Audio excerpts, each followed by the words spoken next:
Praise the lord. ఈ దినము దేవునికి వాగ్దానము నీ కోసం. యెషయా 30వ అధ్యాయము 19వ వచనం. నీవిక నే మాత్రము కన్నీళ్లు విడువవు. దేవుని ప్రజలారా, నా జీవితంలో దేవుడు ప్రతి కన్నీరు తొడవబోతున్నాడు. ఇంతవరకు కన్నీటితో, వేదనతో, దుఃఖముతో మన జీవితం కొనసాగిందేమో. ఒకవేళ నీ జీవితంలో ఏ కన్నీరు చేత నువ్వు వేదన పెడుతున్నావో, ఏ సమస్య చేత కన్నీరు కారుస్తున్నావో, ఏ ఇబ్బందిని బట్టి కన్నీరు కారుస్తున్నావో, ఆ కన్నీరు ఎవ్వరూ చూడకపోవచ్చు, కానీ నువ్వు కన్నీరు కార్చడము దేవుడు చూస్తున్నాడు. నువ్వు అంగలార్చడము దేవుడు చూస్తున్నాడు. నీ కన్నిటిని దేవుడు నాట్యంగా మార్చిపోతున్నాడు. కొన్ని సందర్భాల్లో బిడ్డలు చూసినప్పుడు కన్నీరు కారుస్తున్నావా? నీ ఇంటి పరిస్థితి బాగోలేనప్పుడు కన్నీరు కారుస్తున్నావా?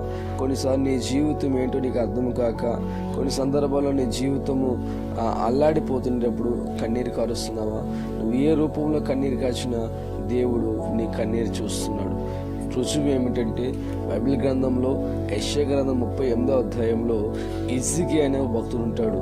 అతడికి మరణకరమైన రోగం వచ్చినప్పుడు అతడు కన్నీరు కారుస్తున్నాడు, వేదన పెడుతున్నాడు, అంగలారుస్తున్నాడు. ప్రభువా, నీ సన్నిధిలో నీ దృష్టికి నీ ఎలా జీవించానో కృపతో జ్ఞాపకం చేసుకో.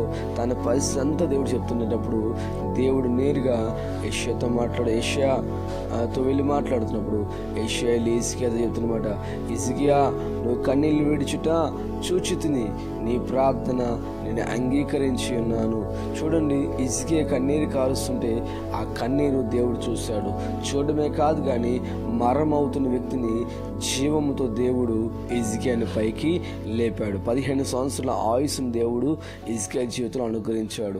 ఈరోజు నీ జీవితంలో ఏ వేదనైనా నువ్వు కన్నీరు కారిస్తే ఈజీగా దేవుడు జవాబునిచ్చినట్లుగా నీకు నువ్వు జవాబునివ్వబోతున్నాడు. నీ కుటుంబంలో గొప్ప కార్యము, అద్భుతము జరిగించబోతున్నాడు. నీ కన్నీరంతా దేవుడు తొలగించి సంతోషము, ఆనందము దేవుడికి ఇవ్వబోతున్నాడు. ఈ వాగ్దానము నీ జీవితంలో దేవుడు నెరవేర్చునుగాక. ఆమేన్.